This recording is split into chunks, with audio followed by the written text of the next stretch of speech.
يشاء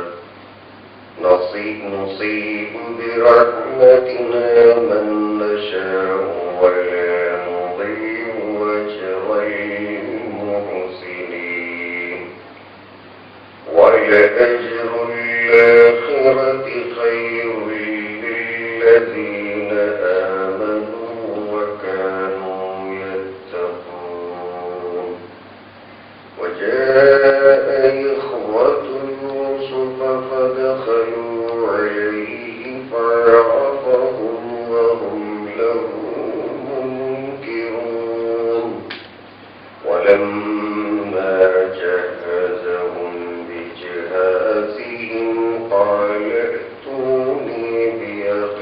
لكم من نبيكم ألا ترون أني أوفي الكيل وأنا خير المنزلين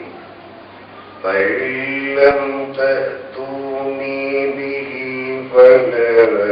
كيل لكم عندي ولا تقربون قالوا سنراود عنه وباه وإنا لفاعلون صدق الله العظيم.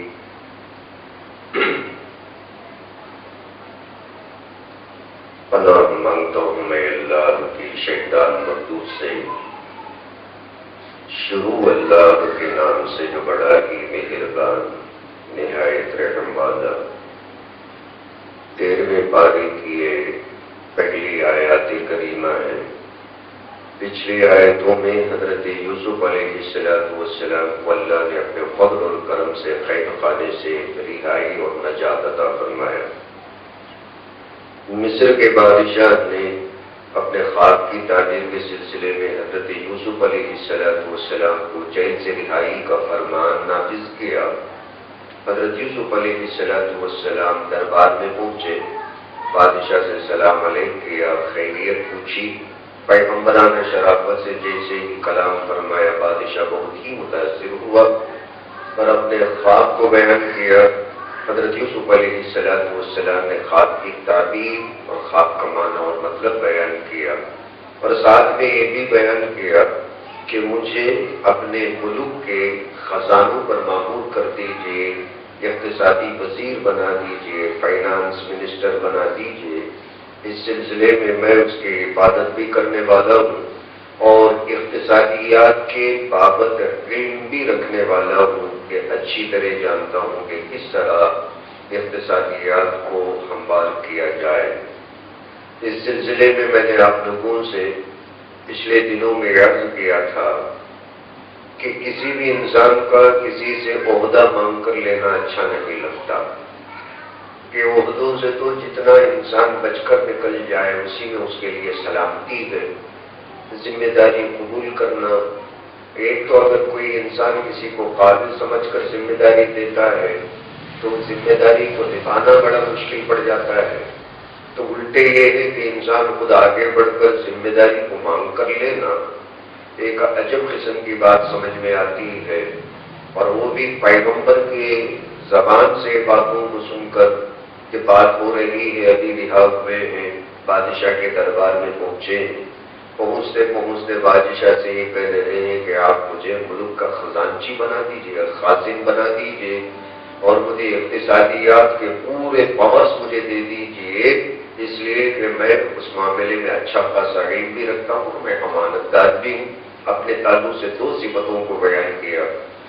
تو اس سلسلے میں مفسرین کرام نے، فقہاء کرام نے بہت سارے مسئلوں کو بیان کیا. سب سے پہلی بات تو یہ ہے کہ جہاں جس ملک میں یا جس گاؤں کے اندر یا جس ایسوسیشن کے اندر، جس ٹرسٹ کے اندر، جس مدرسہ اور جس مسجد کے اندر لوگ ایسے بن جائیں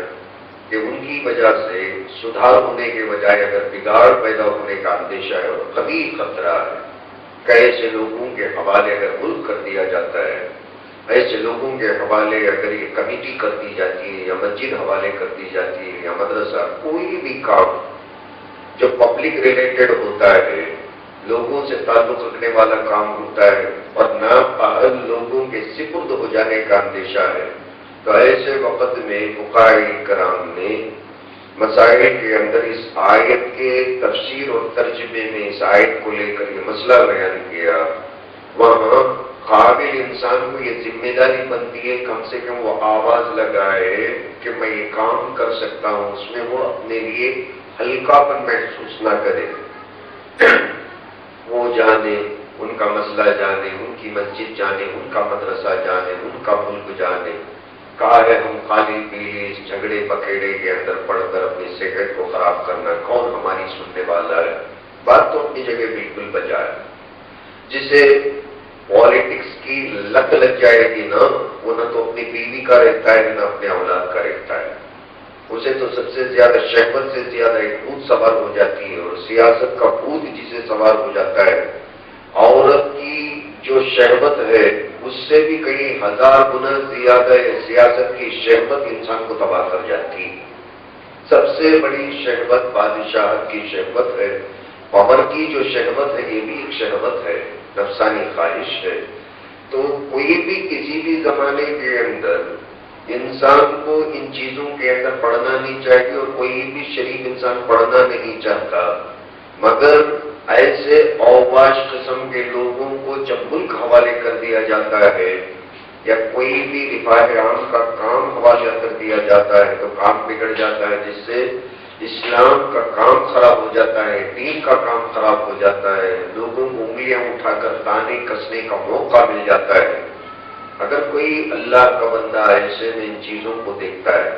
تو کم سے کم حضرت یوسف علیہ السلام کی طرح ان لوگوں کے سامنے اپنی زبان کھول کر کہ مجھے یہ خدمت دے دیجیے اس معاملے کے اندر، میں اللہ سے ڈر کر حفاظت کے ساتھ اپنے معلومات کی حد تک اس کام کو اچھی طرح نبھا سکتا ہوں، اپنی رائے میں اپنی اس بات کو بھی وہ رکھ سکتا ہے۔ ویسے تو ایسے لوگ ہر عام آدمی سے مشورہ تو نہیں کریں گے، اور جہاں مشورے کا موقع ملتا ہے، اور اگر مشورے کا موقع نہیں ملتا ہے تو ایک الگ بات ہے، مگر یہاں بات ہو رہی تھی دونوں کے درمیان، اس لیے یوسف علیہ السلام نے مشورتاً اپنے دل کی بات کو ان کے سامنے رکھا، اور وہ بھی پیغمبر ہونے کے ناطے ان کی ذمہ داریوں میں سے ایک ذمہ داری بن رہی تھی، اور جس کی وجہ سے انہوں نے بادشاہ کے سامنے اس بات کو، اس خواہش کو ظاہر کیا جو ان کا حق بنتا تھا۔ اگر کوئی آدمی، کوئی کمپنی والے، کوئی فیکٹری والے، کوئی مسجد والے، کوئی ٹرسٹ اور کوئی کمیٹی والے ہم سے مشورہ نہیں کرتے ہیں، ذمہ داری ان پہ آئے۔ سب سے پہلے تو انسانوں کو اچھے قسم کے انسان کون ہیں ان کو تلاش کرنے کی ضرورت لوگوں کو پڑتی کہ اس کام کو ڈھنگ سے چلانے والا کون ہے، کہ اگرچہ کہ وہ چھوٹا ہی کیوں نہ ہو مگر سمجھدار ہے، پڑھا لکھا ہے، تقویٰ پرہیزگاری والا ہے، ایسے انسان کو بلا کر اس ذمہ داری کو منت سماجت کر کے بھی اگر اسے حوالے کرتے ہیں اللہ کی مدد آئے، بجائے اس کے عہدہ شہوت سمجھ کر اگر انسان اسے اپنے قابو میں لے کر رکھتا ہے، سام کی طرح کنڈلی مار کر اس پہ بیٹھ جاتا ہے کہ میرے بعد دم، پھر اس کے بعد دیکھا جائے گا میں مرتے دم تک اس عہدے کو چھوڑنے کی والا نہیں ہوں، جتنی بگاڑ پیدا ہوگی اور اس کی زندگی کے اندر جتنی بگاڑ زمانے کے اندر وہ پیدا کرے گا، قبر کے اندر ایصال ثواب کی طرح اس کا گناہ، اس کی رائلٹی برابر پہنچتی جائے گی، جیسے ثواب پہنچے گا دنیا کے اندر پھیلائے ہوئے فتنے کا عذاب بھی اللہ تعالیٰ جتنے لوگ عمل کرتے جائیں گے اتنا گناہ اتنا عذاب اس کے قبر کے اندر اندھیرا، دوزخ کا دھواں، دوزخ کی آگ اور حرارت اور اللہ کا غضب بن کر پہنچتا رہے گا۔ حدیث میں آئے گا جو کہ انسان سنتیں مرنے کے زمانے میں کسی سنت کو زندہ کرتا ہے اسے 100 شہیدوں کا ثواب اللہ عطا فرماتا ہے۔ وجہ کیا ہے؟ ایک شہیدی مرتبہ ملنا ہی جنت کی خوشخبری، جنت کا پروانہ اور ٹکٹ ہوتا ہے۔ ایک مرتبہ بندہ جان دے دیتا ہے تو گویا وہ جنت میں پہنچ جاتا ہے، 100 مرتبے اگر جان دیتا ہے تو گویا کہ 100 جنتوں کو حاصل کرنے کے برابر اللہ کے ہاں مستحق بن جاتا ہے۔ ایک سنت کو زندہ کرنا، اور جبکہ وہ سنت مٹ چکی ہو کتنا فائٹ کرنا پڑتا ہے. حضور صلی اللہ علیہ وسلم کی سنت کو لوگ پہچاننے سے انکار کرتے ہیں، اور ایسے میں ایک اللہ کا بندہ کمر کس کر کھڑا ہو جاتا ہے. سب سے پہلے اس کے سامنے اس کے گھر والے مخالفت کے لیے کھڑے ہو جاتے ہیں، ان سے نپٹنا پڑتا ہے،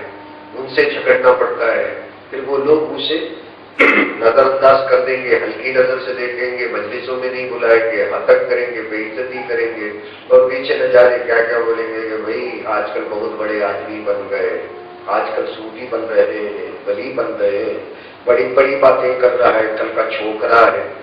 ساری باتوں کو سننا پڑے گا، مگر اس بات پر استقامت کے ساتھ رہا اور اس سنت کو زندہ کیا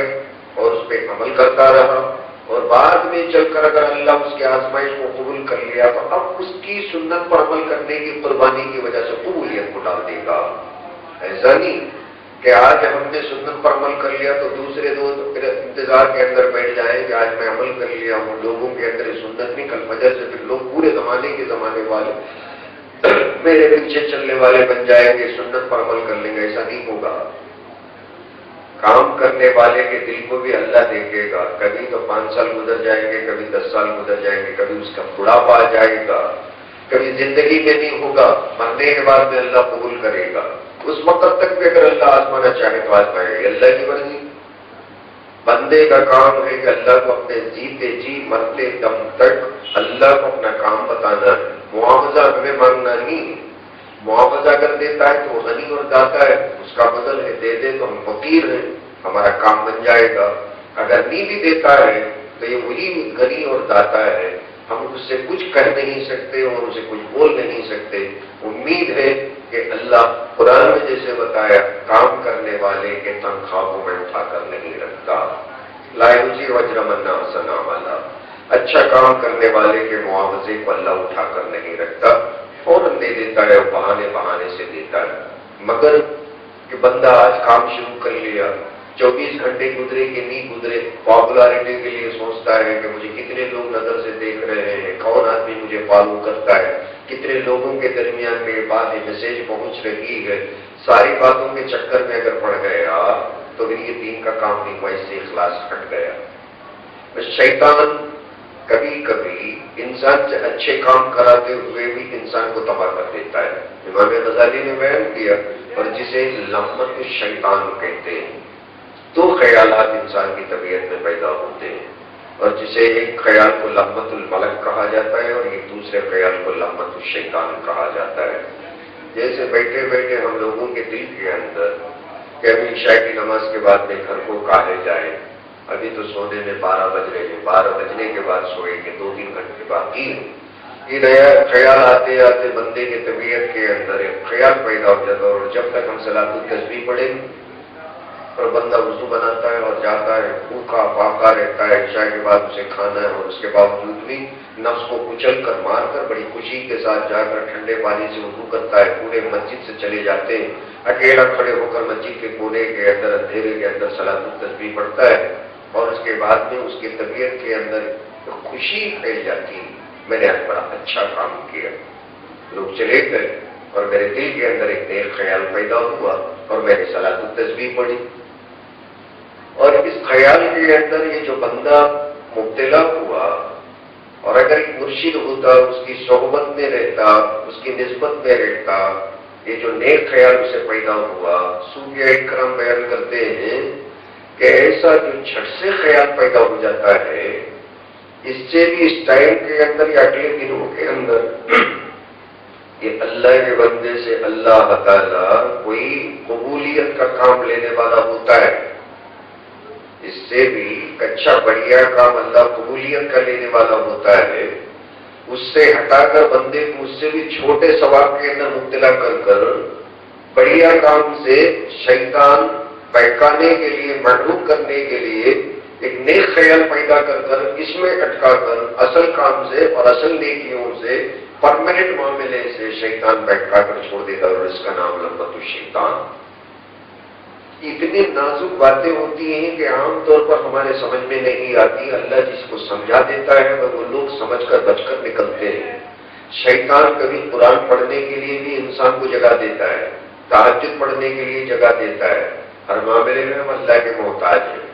اور جو کام ہم کریں اس سے پہلے ہم اللہ سے یہ دعا کرتے رہیں کہ اللہ جو کر رہا ہوں اس میں شیطان کے فریب سے حفاظت فرما، شیطان کے چال سے حفاظت فرما۔ ورنہ تو ہمارے دماغ کے اندر عام طور پر یہ بات رہتی ہے کہ نماز ہم اللہ کے لیے پڑھتے ہیں، اس میں شیطان کا دخل کہاں سے ہو جاتا ہے؟ قرآن ہم اللہ کے لیے پڑھ رہے ہیں، اس میں شیطان کہاں سے ہمیں قرآن پڑھائے گا؟ کوئی بھی نیکی کا کام فرشتوں کے ذریعے سے ہوتا ہے اللہ کی طرف سے، اس میں شیطان کہاں کرائے گا؟ شیطان تو گناہ کرائے گا نہیں، شیطان اچھے کام بھی کرا دیتا ہے انسان کو، شیطان برائی نہیں کراتا۔ ایک آدمی کے لیے بینکانے کے اس کے پاس کئی قسم کے حربے ہوتے ہیں، آلے ہوتے ہیں، اور اس کے تعلق بہت سارے جال ہوتے ہیں۔ جس انسان کو جس طریقے سے بینکانے میں اسے کامیابی ملتی ہے اور اسی طریقے سے اس کے اوپر جال ڈالتا ہے اور کانٹا لگاتا ہے، اس کے اندر انسان بن جاتا ہے۔ مولویوں کے لیے ایک الگ جال ہوتی ہے، مالداروں کے لیے ایک الگ جال ہوتی ہے۔ مالدار کے جال کو اگر مولوی کے اوپر بچھائے تو مولوی اس جال کے اندر نہیں آنے والا، اور اگر مولوی کے جال کو مالدار کے اوپر بچھائے تو مالدار اس میں نہیں پھنسنے والا۔ قرا کو قاری جو لوگ ہوتے ہیں ان کے لیے ایک الگ جال ہوتی ہے، اور دنیا داروں کے لیے ایک الگ جال ہوتی ہے، اور سب کے لیے الگ الگ دہیز بنائے رکھے ہیں، سب کے نقشے الگ ہیں، سب کے تعلق کے مزاجوں کے مطابق۔ شیطان بہت بڑا سائیکالوجسٹ ہے، انسان کو سیکنڈ کے اندر پاگل بنا سکتا ہے اور سیکنڈ کے اندر شانہ بنا سکتا ہے، اس لیے کہ وہ آسمانوں پہ رہ کے جو اتر کے آیا، ادھر کی بھی اس کی نگاہ ہے اور زمین کی بھی نگاہ ہے، دونوں کے تعلق سے وہ سائملٹینیس طریقے سے جو مطالعہ اور جو اس کے پاس اسٹڈیز ہے اس کے تعلق سے انسان کے لیے بیٹھنا اس کے لیے بڑا آسان کام ہے۔ تو حضرت یوسف علیہ السلام کی اس آیت کے ضمن میں فقہاء کرام نے بیان فرمایا، اور جہاں بگاڑ پیدا ہو جانے کا اندیشہ ہے اور جب مشورے کے اندر لوگ بڑے مل کر کسی سے مشورہ کر رہے ہیں کہ بھئی یہ بہت بڑا کام ہے، اس چیز کی ذمہ داری کسے دی جائے، اس کا کنوینر کسے بنایا جائے، اس کا پریزیڈنٹ کسے بنایا جائے،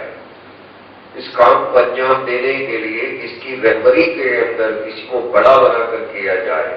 اور ایسے میں بہت سارے لوگ ہیں جو ایک اللہ کا بندہ جانتا ہے کہ اگر اس بندے کو دیا جائے تو اس سے وہ کام نہیں ہو سکے گا۔ آج پورے زمانے کے اندر ہوتا کیا ہے، اگر آپ میرے دوست ہیں، آپ میرے دوست ہیں، تو آپ مجھے کو بنانا چاہیں گے، میں آپ کو بنانا چاہوں گا، اور حالانکہ ہم سب سے زیادہ قابل تو کوئی دوسرے صاحب ہوں گے، ان کا نام میرے زبان پہ نہیں آئے کہ کوئی دینی مشورہ ہوا۔ پھر ہم تمام کے دل کے اندر یہ بات ہوتی ہے کہ ہم جو مشورہ دیں، جو رائے دیں، اللہ کو سامنے رکھ کر دیں۔ قابل ایک انسان ہوتا ہے، اس کا نام زبان میں آنے سے دل کے اندر چھریاں چل جاتی ہیں، اس لیے کہ وہ اپنا آدمی نہیں ہوتا ہے، اپنی جگہ رہتے ہیں، اور مطلب یہ ہے کہ خوش آمدی کرنا پڑتا ہے۔ ہر آدمی کسی کا چاپلوسی کرنے والا نہیں ہوتا، ہم تمام کے تمام اللہ کی خوش آمدی کرنی چاہیے، ہمیں چاپلوسی اللہ کی کرنی چاہیے۔ ہر انسان اپنے جگہ خود ہی کو رکھتا ہے، خودداری ہوتی ہے، ہر ایک کا ایک انا ہوتا ہے، اور جہاں دینی لینے کا مشورہ ہوتا ہے اس وقت میں اگر کسی کو کوئی ذمہ داری سپرد کرنی ہے، آدمی اگر ہماری خوش آمدی کرنے والا ہماری غلامی نہیں کرتا تو اس بندے کو نظر انداز کرتے ہوئے اپنا ہی انسان اپنے ہی سامنے چاپلوسی کر کے پھرنے والا، جی حضوری کر کے پھرنے والا، چپ چپ کر حیدرآبادی سلام کرنے والے کو چاہے وہ کم سے کم چائے بھی بنا نہیں سکتا، اسے بریانی بنانے کے لیے متعین کر دیا جاتا ہے، تو عالم کیا ہوگا، کیا کر سکے گا؟ اور ان سے تربا تماشا یہ ہے کہ پھر اس کے لیے معین اور مددگار کے روز کے الگ سے متعین کر دیے جاتے ہیں کہ تو ہیڈ رہے گا، ہیڈ کک تو رہے گا، اور چاہے تو پورے دنیا کے کک کو اپنے ساتھ میں لے لے، اب یہ دوسروں کے پاس جا کر پھر ان کی منت سماجت کرتا پھرے گا، اور دونوں کے درمیان میں اختلاف ہو جائے گا، اور وہ کیا سمجھے گا، نمک میں لگاؤں گا، نمک کتنی ڈالنا مجھے پتا ہے، کتنا مرچ لگانا مجھے پتا ہے، اور یہ صرف حکم کرتے پھرے گا، اور دونوں لڑیں گے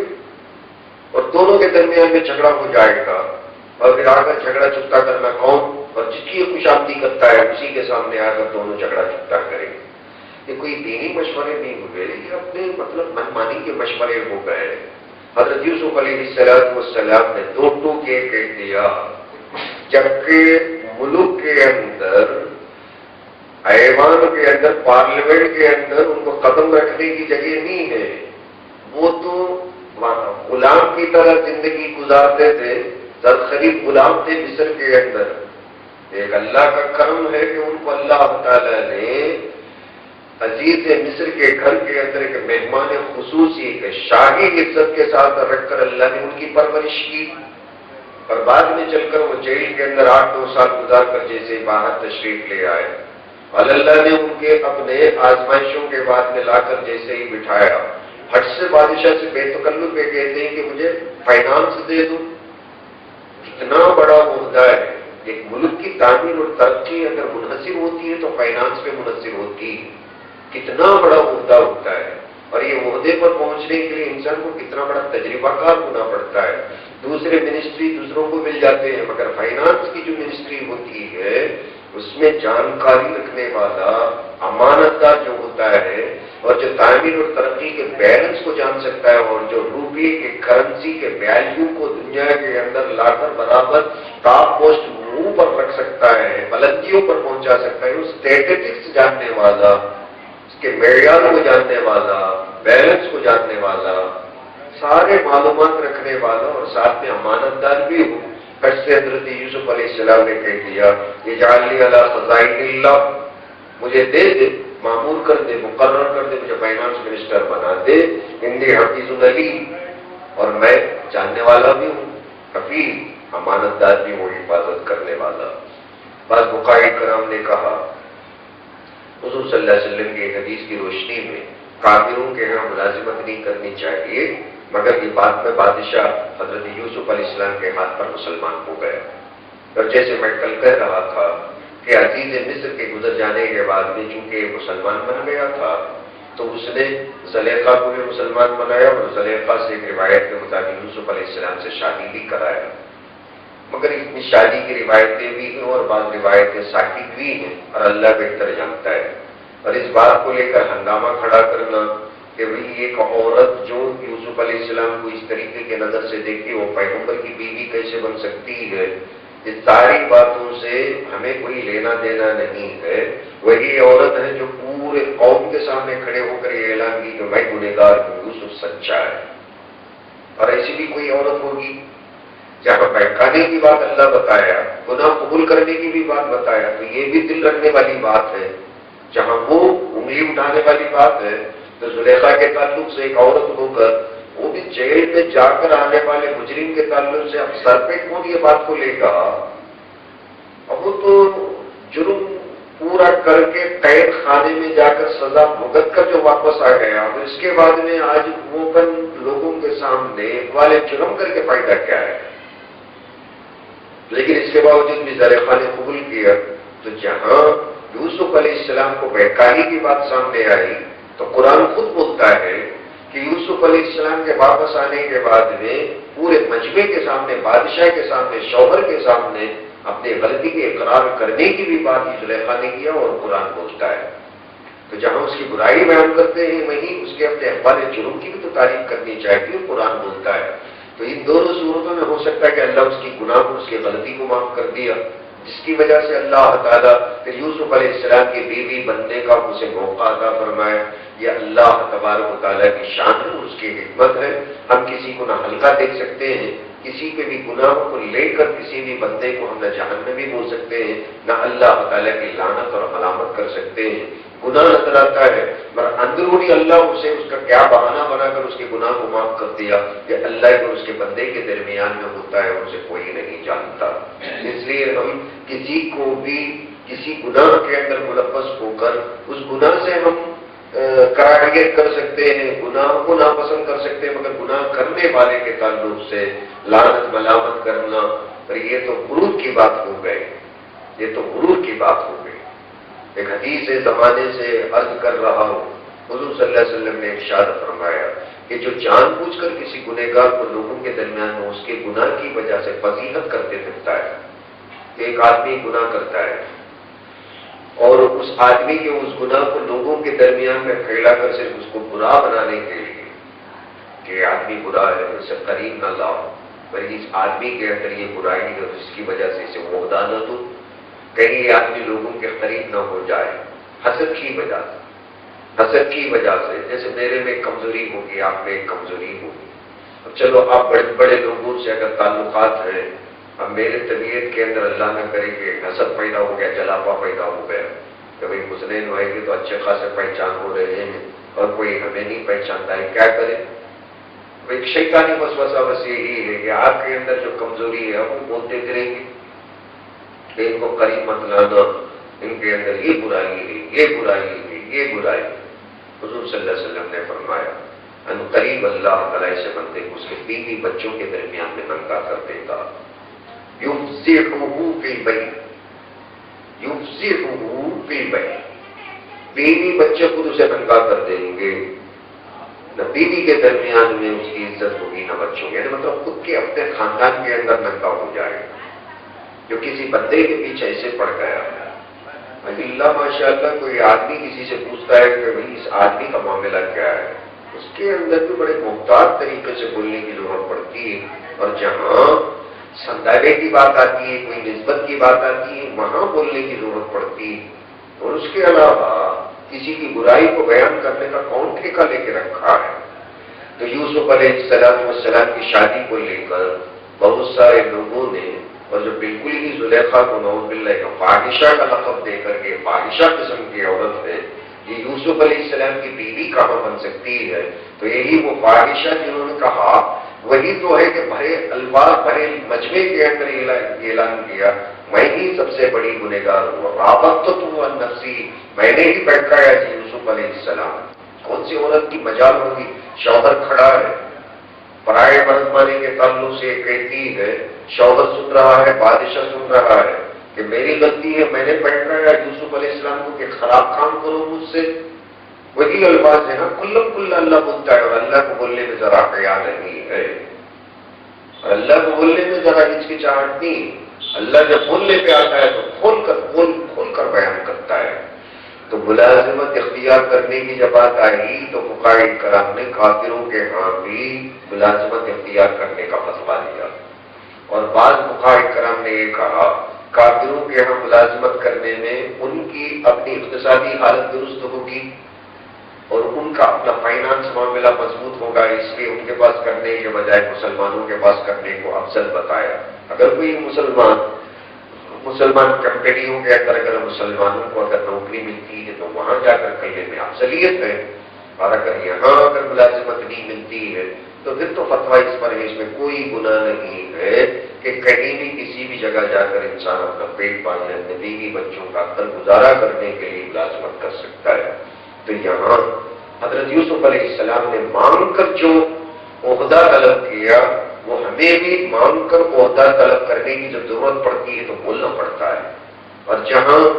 بولنے کی ضرورت نہیں پڑتی، کوئی آدمی مشورہ نہیں کرتا ہے تو اس کا وبال، اس کا گناہ اس کے سر پہ چلا جاتا ہے، اور اس کی مرضی کہ اپنے چیلے چپاٹوں کو، اپنے چمچوں کو اگر وہ عہدہ دے لیتا ہے. مجمع کے اندر بہت سارے بزرگ بیٹھے ہوئے اور جو بولنے سے شرم محسوس کرتے ہیں، شرافت آڑے آتی ہے کہ یہ خدمت میں کروں گا، وہ عہدہ مانگ کر لینے والا سمجھے کہ زمانہ اچھا نہیں ہے اس لیے خاموش رہ گئے اور چھوکروں کو دے دیا، جیسے ابو ہریرہ رضی اللہ عنہ نے بیان کیا کہ وہ زمانہ نہیں رہا، بھائی مجھے پالیٹکس میں مت لاؤ، بس گھر ہے،